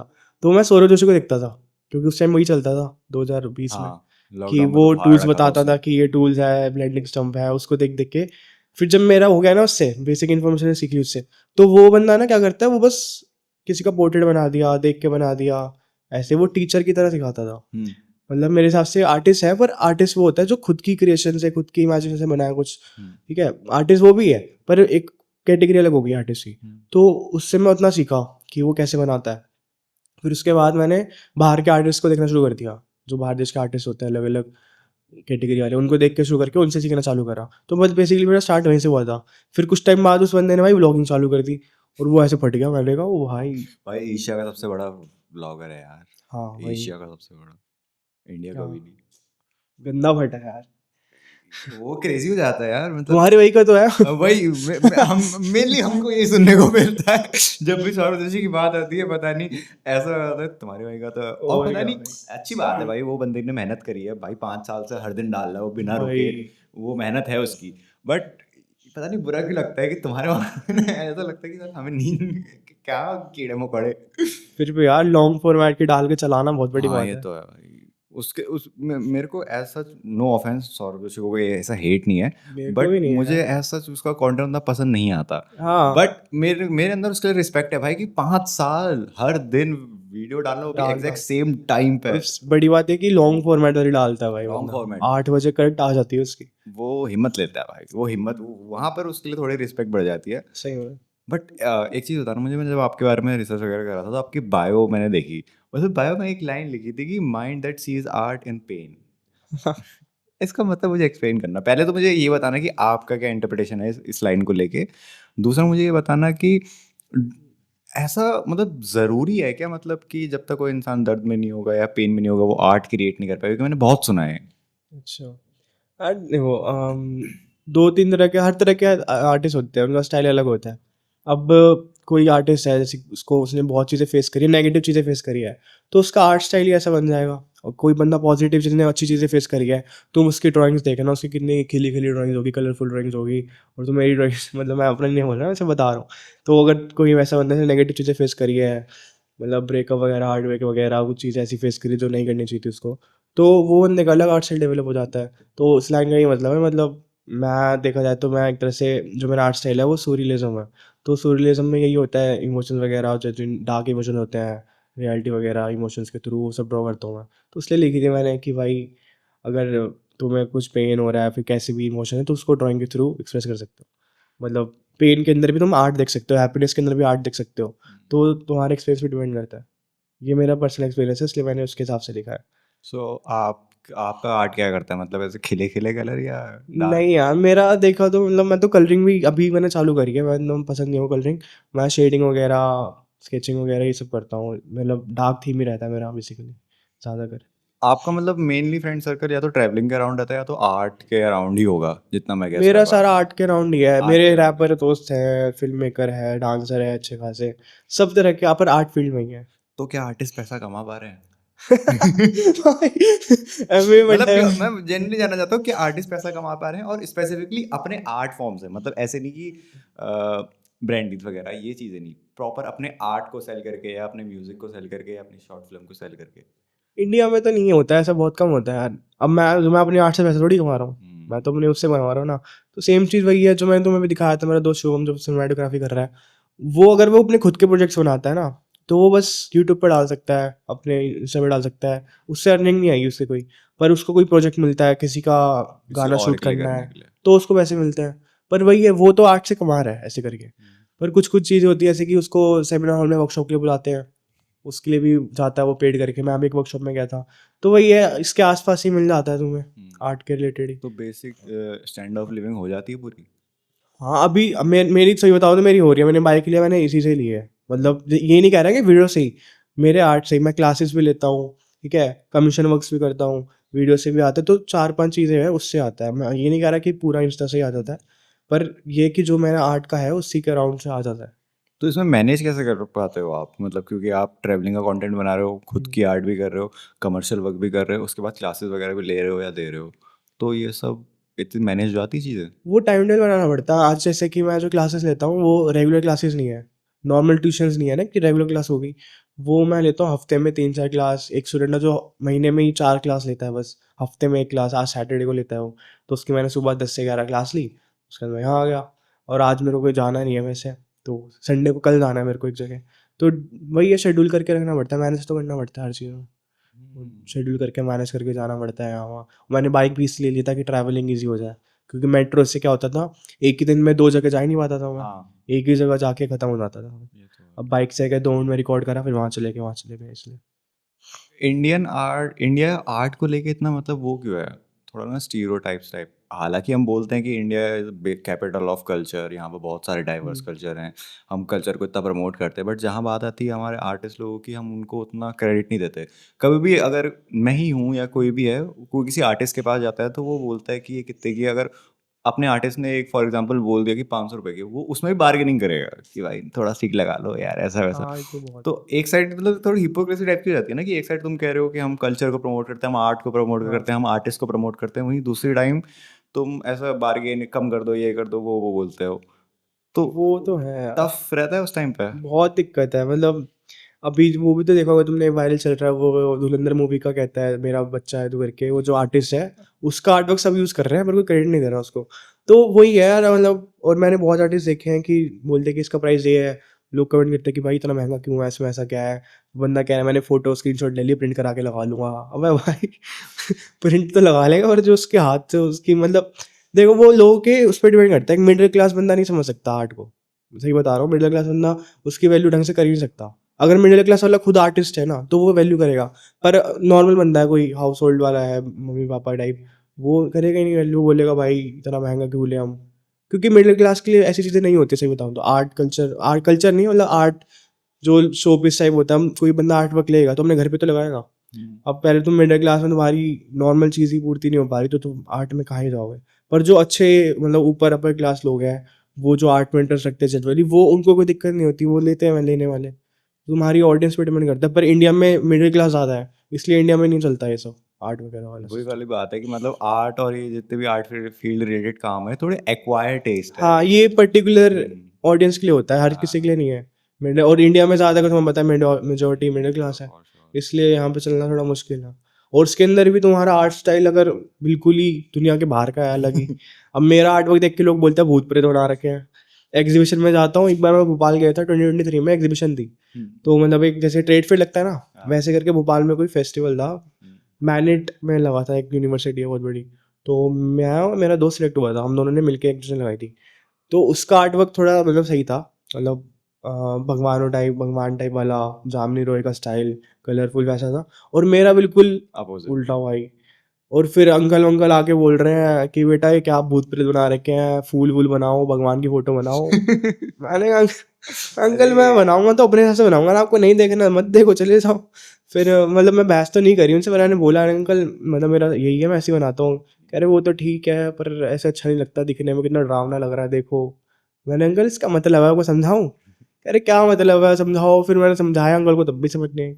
एक मेरी ड्राइंग है, वो ऐसे दो बंदे अपार्ट हो रहे हैं, तो उसके अंदर मैंने बताया अंकल दो पर्सनैलिटी दिखाई है इसके अंदर मैंने, ये मतलब हर बंदा आर्ट को अपने हिसाब से डिपिक्ट कर सकता है। हाँ। मैंने कहा ये तुम वो अच्छी पर्सनैलिटी ले लो या फिर ये नेगेटिव इमोशन ले लो, तो ये दोनों अलग हो रहे हैं। तो ऐसे करके उनको समझाया, तो उनको थोड़ा समझ आया, करे अच्छा हाँ ऐसे ऐसे होता है। तो वही ये लोगों को एजुकेट करना भी ज़रूरी है आर्ट के बारे में। तो लोगों के माइंड पे डिपेंड करता है कि वो कैसे सोच रहे हैं आर्ट वर्क के बारे में। क्योंकि अगर मैं किसी चीज़ को देख रहा हूँ, मैं अलग पॉइंट ऑफ व्यू से देख रहा हूँ, मैं अलग बात बताऊंगा, तुम देखोगे तो उसको अलग बात बताओगे। तो आर्ट वर्क में ये भी डिपेंड करता है कि अगर तुम 100 लोगों को दिखाओगे तो 100 लोग अलग अलग बातें बताएंगे आर्ट वर्क के बारे में, 100 लोग सेम नहीं बताएंगे, इसलिए। सो एज एन आर्टिस्ट तुम्हें सबसे ज्यादा अनॉय क्या करती है, सबसे ज्यादा अनोइंग चीज क्या रहती है मतलब काम करते हुए या फिर अपना आर्ट वर्क दिखाते हुए एग्जीबिशन में, किस चीज़ में? As an whole? सबसे ज़्यादा अनोइंग टाइम, अगर तुम्हें पेशेंस नहीं है तो तुम्हारी किलस जाएगी भाई, ख़त्म क्यों नहीं हो रहा है ये? मेरे पास एक ऐसा आर्ट वर्क है, महीनों महीनों से पड़ा है, करा ही नहीं, बल्कि मेरे सामने कैनवस पे लगा हुआ है। भाई हाँ, ये मैंने, मेरा भी थोड़ा बहुत मेरे आर्ट आर्ट का शौक है देखने का, और मेरे भी थोड़े बहुत फ्रेंड सर्कल वगैरह आर्ट के अराउंड है। ये मैंने हर कहीं नोटिस कर रखा है, अगर कोई एक आर्टिस्ट है उसका मेजॉरिटी काम है वो अनफिनिश्ड ही होगा। भाई ऐसा क्यों है? नहीं यार, ऐसा होता है, मतलब हर आर्टिस्ट के पास एक ना एक ऐसा आर्ट वर्क होगा कि वो सालों से पड़ा ही हुआ है, वो धूल खा रहा है, पर कभी पूरा नहीं हुआ है। पता है क्या होता है यार, मतलब तुम कुछ स्टार्ट करते हो, हाँ। वही मैं इंटरेस्ट वाली बात, अगर तुम कुछ स्टार्ट करी, तुमने, तुम्हें मजा आ रहा है, हाँ भाई, तुमने, तुम्हारे दिमाग में पिक्चर है कि ये बन के ऐसा लगेगा। पर तुम जब उसको करने बैठते हो ना भाई, तुम्हें लगता है कि भाई ये तो बहुत मतलब मेहनत का काम हो गया है, तो बहुत ज़्यादा लंबा खींचेगा ये तो तुम फिर वही है, अगर कोई मतलब मैं तो काम वगैरह में बिजी हो जाता हूँ, तो इसलिए मैं छोड़ देता हूँ कि चल करूँगा करूँगा, फिर टाइम ही नहीं मिल पाता। पर अगर तुम्हें जनरली करने वाला बंदा तो कर लेता है। मैंने 3 दिन में भी बनाया बड़ा वाला आर्ट वर्क, क्योंकि तब मैं कुछ काम था नहीं, फ्री था, मेरे को पता कि यही करना है, तो वो कर देता। अब तुम बिजी हो जाता है बंदा, तो फिर वो क्या ही कर पाएगा, ये सीन है। अब टाइम निकाल के तुम अगर 2-2 घंटा भी रोज़ दोगे, तो उसमें अगर बड़ा आर्ट वर्क है, मेरे को तो महीना भी लग जाता है बड़ा बड़ा आर्ट वर्क करने में, तो वही ये दिन में 2 घंटा भी देख के महीना लग जाता है, हफ्ता लग जाता है, इसलिए। ऐसी, ये मुझे एक चीज़ बताना है, मुझे पर्सनली जानना था कि ऐसा क्या कॉम्प्लीमेंट या ऐसी क्या चीज़ तुम एक आर्टिस्ट को बोल सकते हो जिससे उसका दिन बन जाए, मतलब वो खुश हो जाए? खुश हो जाए। मतलब तुम क्या सुनना चाहते हो एज एन आर्टिस्ट, तुम क्या सुनना चाहते हो? देखो हर कोई अपना आर्ट स्टाइल पे ही तारीफ सुनेगा कि तुम्हारा आर्ट स्टाइल काफ़ी यूनिक है, या फिर तुम्हारा आर्ट वर्क देखते ही पसंद आ रहा है, इसका मीनिंग समझ आ रहा है मेरे को, जो तुम एक्सप्रेस करना चाह रहे हो। यही होता है एक आर्टिस्ट के लिए, उसने प्योर आर्ट बनाई है अपने माइंड से। हाँ, अगर कोई रियलिस्टिक आर्ट है, जैसे होता है ना पोर्ट्रेट बनाते किसी का, मैं तुम्हारा स्केच बना दूँ, अगर कोई बोलता है कि हाँ भाई बिल्कुल सेम लगा है, बंदा पहचान पा रहा हूँ मैं, यही होता है आर्टिस्ट की तारीफ। और क्या ही तारीफ होगी, ये थोड़ी होगी कि सर आप शाहरुख खान जैसे लगते हो। आपका ड्राइंग, आपकी ड्राइंग अच्छी है, तो उसी की ड्राइंग की तारीफ रहेगी ना, बेसिकली ये सीन है। और कभी ऐसा कोई मोमेंट था जो ऐसे रह गया तुम्हारे साथ, किसी ने तारीफ करी हो या किसी ने कुछ कह दिया हो? नेगेटिव? हाँ, कोई भी ऐसे। नेगेटिव यही बोला, ये अंकल मिले थे एक भूत बार, पिशाच। उन्होंने कहा भूत प्रेत है। मेरे घर वाले भी बोलते थे, मतलब वो तो मजाक में बोलते थे, पर हम्म। ऐसे सीरियसली एक अंकल ने बोला था, एक दो लोगों ने और बोला होगा पहले। पर ज़्यादातर लोगों को फ़र्क नहीं पड़ता, सही बताऊँ तो। लोग सोचते ना कि फ़र्क पड़ेगा, ये कर लेता हूँ, वो कर लेता हूँ, ये बना देता हूँ, तो लोगों को फ़र्क नहीं पड़ता, देख के भूल जाते लोग। जो इंटरेस्ट वाले लोग होते हैं वो तुम्हारे पास अपने आप अप्रोच करेंगे।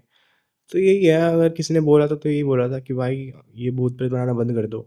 अब भाई जो मेरा स्टाइल है मैं तो वही बनाऊंगा ना, वो भूत प्रेत नहीं है, तुम जनरली देखो तो भूत प्रेत कहाँ है भाई, वो बस थोड़ा डार्क स्टाइल है, तो इसलिए तो वही है, ये नेगेटिव था एक बार। तो अब मैं चेंज कर लेता पूरा अपना, तो मैं कर ही नहीं पाता, और मेरे से होता भी नहीं। अगर मैं फूल पत्ते बनाना चाहूँ ना तो मेरे से बनेंगे भी नहीं, मतलब बन जाएंगे पर एक्चुअली में जो होता है ना, देख के लगे कि हाँ भाई जान है कुछ, वैसे ही नहीं लगेंगे। तुम सेटिस्फाई नहीं हो पाओगे मैं end of the सेटिस्फाई नहीं हो पाता, और मैं वीडियोस भी तभी डालता हूँ जब मैं खुद सेटिस्फाइड होता हूँ, मेरे को खुद अच्छा लगता है देखने में, तभी मैं डालता हूँ। बीच में क्या हुआ था, मैं अपनी फ्रेंड से एडवाइस लेने लग गया था कि उसको स्क्रीन शेयर करके दिखाता था कि देखियो यार ये हुक सही है, ये हुक सही है। अब मैं ना 3-4 वीडियो मैंने उससे डाल दी, उसके अकॉर्डिंग। मैं उसको बोलता था, कहा मेरे को सही नहीं लग रहा है, थोड़ा ऐसे करना चाहिए, कि नहीं नहीं ऐसे सही लग रहा है, ऐसे सही लग रहा है। मैंने 3-4 वीडियो डाली, मैं उस सही में उस पर व्यूज़ नहीं आना बंद हो गए वीडियोज़ में। फिर मैंने सेम वीडियो ही ना एडिट करके अपने हिसाब से डाली, फिर वो रात को सुबह देखा मैंने, भाई इसमें 800-900 के व्यूज़ आ रखे हैं। मैंने कहा आपसे नहीं पूछना वाला, मैं किसी से अपना खुद को जो पसंद आ रहा है वही डालूंगा। पर वो भी डिपेंड करता है, तुम्हारा टेस्ट अच्छा है तो लोगों को भी अच्छा लगेगा। अब कुछ लोग होते हैं क्रिंज चीज़ें बनाते हैं, उनको अच्छी लग रही है पर दुनिया को अच्छी नहीं लग रही है, तो फायदा नहीं है, ये सब देखना पड़ता है। भाई साहब इतनी सारी चीजें, और तुम्हारा बैक हिस्ट्री उस पे अलग, कि हाँ, जैसे तुमने एक टाइकोंडो किया है, अच्छा वो आर्चरी तो की है, इतनी सारी चीजें की है, और आगे की भी है, मतलब इतने डिफरेंट पाथ है। हाँ, पर वो सब वेस्ट नहीं जाता ना, वो सब हाँ वो लास्ट लोग को लगता है, अब लोग को लग रहा है भाई मैंने टाइकोंडो करा, नेशनल खेला, क्या हो गया, मैंने आर्चरी में नेशनल खेला, मेडल जीता, क्या हो गया। पर भाई वो मेरी पर्सनालिटी डेवलप ही उसी से हुई है ना। अब मेरा पहले मेन ये था कि मैं आर्चरी करूँगा, स्पोर्ट्स कोटे से जॉब लग जाऊँगा आर्मी में, मेरा 12th के बाद लगने वाली थी। पर दिक्कत क्या हुई, मेरे नॉकनीज थे, ओह नॉकनीज तुम्हें पता है ना, वही हाँ तो ये थे मेरे। अब मेरे घर वालों का भी सारा खराब दिमाग, मेरा भी दिमाग खराब। और मम्मी ने सबसे बात करी, कोचेस वगैरह से जो जॉब लगवाते हैं सबसे बात करी। मतलब नौकरीज मेरे हिसाब से तब तुम्हें हटाना चाहिए जब बंदे को दिक्कत आ रही हो, फिजिकल करने में, रनिंग करने में, मेरे दिक्कत हो रही हो। मेरे को कोई दिक्कत ही नहीं थी, मैं उल्टा नॉर्मल से अच्छा कर रहा हूँ, तो तुम नौकरीज क्यों देख रहे हो। पर भाई ये रूल्स हो जाए, तो मेरे नौकरीज के से मेरी जॉब नहीं लगी, गवर्नमेंट जॉब मेरे स्पोर्ट्स कोटे से कैंसिल हो गई थी। तो वही अगर मैं उसमें घुस जाता तो मैं वही कर रहा होता आज। अब वही ये सब कुछ कनेक्टेड होता है शायद से। हाँ वही वाली बात है ना, कि अगर तुम चीजें सीखते भी हो तो वो कहीं वेस्ट नहीं जाती, वो हाँ। एंड ऑफ द डे कहीं ना कहीं पाइल अप ही होती है और मदद ही करती है। तो वही है, मेरी एक तरह से पर्सनैलिटी डेवलप हो गई, मेरे को पता लगा, मैं लोगों से मिला, नेशनल खेलने जाता था, मैं अलग अलग वहाँ पे जाता था, सिटीज़ में, स्टेट्स में जाता था। झारखंड 2 बार गया हूँ, छत्तीसगढ़ 3 बार गया हूँ, फिर मणिपुर, भोपाल, मध्य प्रदेश, आज से ज़्यादा इंडिया में ऐसे ही घूमा हूँ कॉम्पिटिशन के चक्कर में। फिर वहाँ पे लोगों से इंटरेक्शन होता है, अलग अलग चीज़ें पता लगती है, कल्चर पता लगता है, तो वो वेस्ट नहीं जाता है कभी, लोगों को लगता है वेस्ट चले जाता है। कोई ऐसा फैन इंटरेक्शन हुआ कभी? फैन तो क्या यार, मतलब ऐसे हुआ है, ऐसे कि ताइक्वांडो में फाइट्स होती थी, कॉम्पिटिशन आर्चरी में मैचेस होते हैं, तो पीछे सपोर्ट करने आ जाते हैं लोग, भाई हूटिंग करते चिल्लाते हैं, वो सब है। फैन मूवमेंट कह सकते हैं उसको, जो भी है। अब जैसे कि मैं एक बार दिल्ली स्टेट खेलने गया था आर्चरी का, तो उसके अंदर क्या होता है, दिल्ली स्टेट में कैटेगरीज होती है, सब जूनियर, जूनियर और सीनियर। तो सब जूनियर तो छोटे होते हैं, अंडर 18, मैं तो वो था नहीं। फिर जूनियर होता है, वो होता है 18 से 21 तक। और एक होती है सीनियर कैटेगरी, वो 21 प्लस जितने भी लोग हैं ना, मतलब वो कोई भी खेल सकता है, सब जूनियर भी खेल सकता है, जूनियर भी खेल सकता है, सीनियर कोई भी खेल सकता है, उसकी कोई एज लिमिट नहीं है, ठीक है, बस तुम धनुष चला सकते हो, खेल लो, ठीक है। और जो सब जूनियर होता है उसके अंदर 60 मीटर का डिस्टेंस होता है, जूनियर के अंदर 70 मीटर का डिस्टेंस होता है, और सीनियर के अंदर भी 70 मीटर का डिस्टेंस होता है, और ओलंपिक्स में भी 70 मीटर का डिस्टेंस होता है। तो सीनियर मैंने खेला था, मतलब मेरी कैटेगरी जूनियर थी, मैं जूनियर खेलने एलिजिबल था, पर मेरी परफॉर्मेंस काफ़ी अच्छी चल रही थी, मैं सीनियर खेलने लायक था। तो मैंने जूनियर की जगह सीनियर में खेला, कि मैं जूनियर में ऑलरेडी मैं कर रहा हूँ, अच्छा मैं सीनियर के लेवल के खेल रहा हूँ, तो मैं सीनियर खेला। तो मैं सीनियर खेला, तो भाई दिल्ली के अंदर जितने भी सारे सीनियर प्लेयर्स हैं वो सारे आते हैं। अब उसके अंदर एक कमल सागर करके था, वो मतलब शादीशुदा बंदा, ठीक है, इंटरनेशनल खेल के आ रखा है अपने टाइम पे यूनिवर्सिटी में, मतलब सारे थे, जॉब वाले बंदे, कॉलेज वाले बंदे, शादीशुदा, इंटरनेशनल, ऐसे सारे प्लेयर्स थे। तो उसके साथ मेरा फाइनल हुआ था, मतलब गोल्ड सिल्वर ब्रॉन्ज होता है ना, तो मेरी, अगर मैं उससे जीतता तो मैं गोल्ड के लिए जाता, गोल्ड की फाइट के लिए जाता, मेरा गोल्ड के लिए मैच होता। अगर मैं उससे हारता तो मेरा ब्रॉन्ज के लिए मैच होता। तो मेरी फिर हम ना पूरी दिल्ली में से 4 बंदे बचे थे, इन 2 का मैच होता, इन दोनों में जो जीतेगा वो गोल्ड खेलेगा, इन दोनों में जो जीतेगा गोल्ड गोल्ड के खेलेगा, और जो 2 हारेंगे वो ब्रॉन्ज खेलेंगे, जो जीतेगा गोल्ड खेलेंगे, ऐसे था। तो मेरा पहला ही मैच चारों में से उसके साथ हो गया, कमल सागर के साथ। अब भाई उसकी हवा पूरी दिल्ली में, उसके स्टूडेंट्स, वो कोचिंग में थे तो उसके अच्छा। स्टूडेंट्स पीछे खड़े हैं, उसके कोच खड़े हैं, उसकी बीवी खड़ी है, मैंने कहा भाई क्या किससे बिठा दिया मेरे को। ठीक है, ये गलत जगह आ गया मैं। मैं गलत जगह आ गया, ऊपर से हवा चल रही बहुत ही तेज, मतलब यमुना स्पोर्ट्स कॉम्प्लेक्स में होता है तो वहाँ पे बहुत हवा चलती है, मतलब मैंने कहा चलो खेल लेते हैं, मैं तो अपना करूँगा तो करूँगा। तो मैंने उसको काफ़ी मतलब सही टक्कर दी, उसमें ना 3-3 एरो चलाते हैं, 3 मैं चलाऊँगा 3 वो चलाएगा। तो 3 चलाए मैंने, तो मतलब मेरे पहले लगा 10 में लगा, 8 में लगा, 9 में लगा, तो टोटल कितना हुआ 27 कुछ हो गया 30 में से। फिर वो चलाता है बारी-बारी करके, तो मतलब मेरे को बेसिकली उससे ज़्यादा मारने थे हर राउंड में। अब भाई वो बंदा, तुम्हें पता है भाई कैसा प्लेयर होगा, हट्टा-कट्टा फुल एकदम खेला-खिलाया, उस वो बंदा कर रहा है, तो मतलब उसके साथ मेरे को फटी थी मेरी। पर वही है, बंदे मेरे को ज़्यादा सपोर्ट कर रहे थे क्योंकि भाई वो बंदा ऑलरेडी उस वो तो मेरे को हल्के में ले रहा था कि ये तो ऐसे ही है, और उसके सपोर्टर्स भी, तो बंदे ज़्यादा क्या मेरे को भी कर रहे थे कि भाई कर कर कर, तब मेरे को लग रहा था कि हाँ भाई बंदे कर रहे हैं, मोटिवेट कर रहे हैं। फिर मैंने उसको काफ़ी अच्छी टक्कर दी थी, ऑब्वियसली मैं हार गया था पर काफ़ी अच्छी टक्कर दी थी, मतलब 1-2 पॉइंट से हो रहा था। फिर मैं ब्रॉन्ज के लिए गया था, फिर ब्रॉन्ज आया था मेरा उसमें, फिर ब्रॉन्ज भी में ठीक है जीता यार, था। मतलब अपने से बड़ी कैटेगरी में लड़ रहे हो तुम। हाँ, तो तब उसे फैन मूवमेंट कह सकते हैं पता नहीं, पर मेरे स्टेडियम वाले मेरे दोस्त वगैरह सब पीछे आ गए थे, वो डिस्ट्रैक्ट भी कर रहे थे उसको चिल्ला चिल्ला के, ताली उली बजा के कि शोर होके छोड़ दे वो, पर हुआ नहीं ऐसा। आर्चरी यार, मतलब आर्चरी को लोग हल्का स्पोर्ट समझते हैं, मतलब जैसे टीवी में दिखता है ना कि ऐसे उठाया धनुष और ऐसे मार दिया, पर नहीं नहीं, होता। बहुत चीज़ें होती है मतलब उसमें, उसमें बहुत वो स्ट्रेंथ लगती है, मैंने सुना है। तुम्हें बार बार सेम सेम करना पड़ता है, क्योंकि वो तो सेम है, उसकी मेजरमेंट पावर सब सेम है, एरो की लेंथ वगैरह सब सेम है सारे एरोस की। तुम ही हो जो तुम ऊपर नीचे कर सकते हो, एक बार तुमने ज़्यादा खींच दिया, फिर कम खींच दिया, तुमने धीरे मार दिया, तेज मार दिया, तो तुम्हें अपने आप को मशीन की तरह सेट करना पड़ेगा कि तुम हर बार सेम करो ताकि हर जगह 10 ही लगे। अच्छा। अब मैं किसी में उठा के मैंने सही मारा 10 लगा, अब मैंने दूसरी बार मार के हल्का सा हाथ ऊपर कर दिया, अब वो ऊपर चला जाएगा, नीचे चला जाएगा, हवा चल गई तो हवा से एम ऑफ करना पड़ता है। अगर हवा इधर की चल रही है ना, तो मेरे को थोड़ा उधर देख के मारना पड़ेगा ताकि एरो जाते जाते ऐसे हो जाए, वो भी सब अंदाजा देखना पड़ता है। हाँ, तो बहुत सारी चीज़ें हैं स्पोर्ट्स में भी, ताइक्वांडो में भी होता था ये सब टेक्निकल चीज़ें, कि तुम कैसे किक कर रहे हो, कैसे कर रहे हो, रूल्स वगैरह हर चीज़ में होती है टेक्निकलिटीज तो। तो ये करंटली टफ नहीं रहता कि मतलब आप इतने डिफरेंट बैकग्राउंड से आए हो और अब पोल्स अपार्ट बिल्कुल अलग ही चीज़ कर रहे हो, तो ऐसा लोग कहते नहीं है इंटरनल, मतलब आपके दोस्त या फैमिली वाले, हाँ। क्योंकि बाहर वालों को तो ये चीज़ें पता नहीं है, हम्म। घर वाले या बाहर वाले, मतलब घर वाले या फ्रेंड्स वगैरह सपोर्टिव हैं इस चीज़ के? मेरे घर वाले तो हर चीज़ में सपोर्टिव, वो कहते हैं बस तेरे को जो पसंद है तो वो कर। अगर ऐसा होता तो मैं, मुझे लगता भी नहीं मैं कर पाता इतनी चीज़ें। वो फिर मेरे को एक ही चीज़ में घुसा देते कि यही कर अब तू। मेरे को ट्राई करा था उन्होंने कहा था कि साइंस ले लियो। मेरे को साइंस में इंटरेस्ट ही नहीं था बिल्कुल 10th में। पर फिर मैंने वही यार मैंने कहा मेरे से नहीं हो पाएगा। मतलब वो लास्ट मिनट तक भी दिलवा रहे थे कि तो साइंस ही ले। वो तो भाई उस टाइम क्राइटेरिया था कि 55% तुम्हें चाहिए साइंस के लिए। हाँ। वो मेरे 55 भी नहीं आए, मेरे आए थे 52। हाँ। मैंने कहा अब दिला लो साइंस। अब दिला लो। अब दिलाओ साइंस। मम्मी ने बात करी टीचर से, मैंने कहा मम्मी कह रही मैम 3-4% तो कम आया दे दो। मैम कह रही ऐसे नहीं होता, क्राइटेरिया है ये है वो है। मैंने कहा बच गए भाई। फिर कोई है, फिर मैंने कॉमर्स ली, मैथ्स, उसमें भी उन्होंने मैथ्स दिलवा दी, कह रहे मैथ्स पढ़ अब तू। मैंने कहा ठीक है। मैंने 11th तक पढ़ी, 11th में छोड़ दी, मैंने कहा अब नहीं हो रही मेरे से, मतलब भाई सच में मैं फेल हो गया था मैथ्स में। तो उन्होंने कहा कि सर ने कहा वो बचना है तो फिजिकल में दे दो, फिजिकल एजुकेशन मैथ्स की जगह। मैंने कहा हाँ सर इधर खिसका दो मेरे को बस। फिर फिजिकल एजुकेशन से पास हुआ मैं कॉमर्स करके। आपने जैसे इतनी सारी चीज़ें कर रखी हैं, तो एक बंदे के अंदर ये सारी चीज़ें करने के लिए मतलब डिफरेंट नीश की हैं, आर्चरी हो गया, टाइकोंडो हो गया, या कंटेंट क्रिएशन हो गया, या आर्टिस्ट हो गया, ये सब बहुत ही डाइवर्स नीश अलग अलग चीज़ें हैं। तो एक बंदे में क्या ऐसा एक्स फैक्टर होना चाहिए जिसकी वजह से वो इतनी सारी चीज़ों में इन्वॉल्व हो सकता है?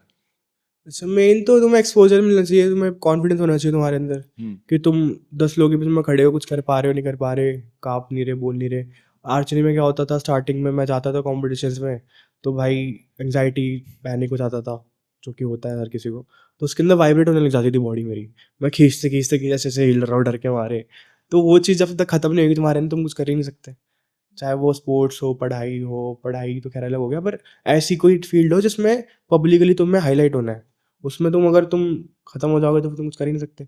अब मैं बाहर वीडियो बनाता हूँ मान लो, अब मैं प्रेस, लोग मेरे को देखते हैं ऑब्वियसली कि क्या कर रहा है क्या नहीं कर रहा है, ऐसे झुक झुक के वीडियो बना रहा है। तो अगर मैं उसमें मैं लोगों को एंग्जाइटी के मारे खराब शॉट ले लूँगा, डर जाऊँगा, तो फिर वीडियो ही अच्छी बनेगी। स्टार्टिंग में होता था इशू या स्टार्टिंग से ही थे? मैं बता रहा हूँ ना, उस सीन के बाद मैं पूरा खुल गया था। मेरे को फ़र्क ही नहीं पड़ता था लोगों से। तो फिर वही है, अपना कॉन्फिडेंस मेन चीज़ है कि तुम लोगों के आगे कैसे डील कर रहे हो, कैसे बोल रहे हो, वो सब।